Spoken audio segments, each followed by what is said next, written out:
കമലഹാസനും ഒരു നായക്കുട്ടിയും ഒരുമിച്ച് നടന്നു പോകുന്നതാണ് അതിൻ്റെ ലാസ്റ്റ് ഫ്രെയിം. ഒരു പക്ഷേ അതായിരിക്കും ഇതിൻ്റെ ഫസ്റ്റ് സീഡ്. ഒരു ഹ്യൂമൻ ബീയിങ് ആൻഡ് ഒരു പെറ്റും തമ്മിലുള്ള ബോണ്ടിങ്. ബ്യൂട്ടിഫുൾ. അതിൽ നിന്നാണ് ഇതിൻ്റെ കഥ ഉദ്ഭവിച്ചത്. ബ്യൂട്ടിഫുൾ. കാരണം അഗെയിൻ ക്യാരക്ടർ റെവല്യൂഷൻ അധികം ചെയ്യേണ്ടി വരാതെ തന്നെ ഞാൻ പറയുന്നു, ഇതിനകത്ത് ഒരു സൈൻ ലാംഗ്വേജിലൂടെ കൺവേ ചെയ്യപ്പെടുന്ന ഐഡിയാസ് നമുക്ക് ഈ സിനിമയിൽ കാണാൻ പറ്റും. ഇതിൽ സൈൻ ലാംഗ്വേജ് യൂസ് ചെയ്യുന്നുണ്ട്. പക്ഷേ സൈൻ ലാംഗ്വേജ് യൂസ് ചെയ്യുമ്പോൾ അതിൻ്റെ കുറേ ടെക്നിക്കാലിറ്റീസ് ഉണ്ട്.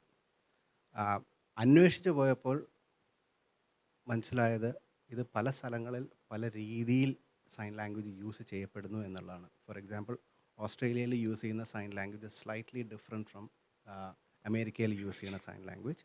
അതിൽ നിന്നും സ്ലൈറ്റ് വേരിയേഷൻസ് മറ്റ് സ്ഥലങ്ങളിൽ യൂസ് ചെയ്യുന്ന സൈൻ ലാംഗ്വേജസിലുണ്ട്. അപ്പോൾ ഇതിലൊരു കൺസിസ്റ്റൻസി മെയിൻറ്റെയിൻ ചെയ്ത് അത് നമുക്ക് ഷോർട്ട് ഫിലിമിൽ യൂസ് ചെയ്യാൻ പറ്റില്ല എന്നുള്ളത് നേരത്തെ മനസ്സിലാക്കി. അപ്പോൾ എത്രത്തോളം നമുക്ക് അതിനോട് നീതി പുലർത്താൻ പറ്റുന്നു എന്നുള്ള ഒരു ആസ്പെക്റ്റാണ് പിന്നെ സെർച്ച് ചെയ്തത്. അതിൽ നിന്നാണ് ഒരു ഷോർട്ട് കട്ട് യൂസ് ചെയ്തു എന്ന് വേണമെങ്കിൽ പറയാം.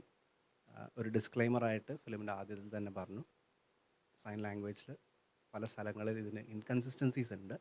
അപ്പോൾ അത് മനഃപൂർവ്വമല്ല, ഞങ്ങൾ തെറ്റിച്ച് ചെയ്യുകയല്ല, പക്ഷേ അത് കവർ ചെയ്യാൻ വേണ്ടി ഞങ്ങൾ അതിന് ഓപ്പൺ ക്യാപ്ഷൻസ്, സബ് ടൈറ്റിൽസ് എന്നുള്ള രീതിയിൽ ഇതിൽ പ്രൊവൈഡ് ചെയ്യുന്നുണ്ട്. So that there is no miscommunication from what we are intending to do.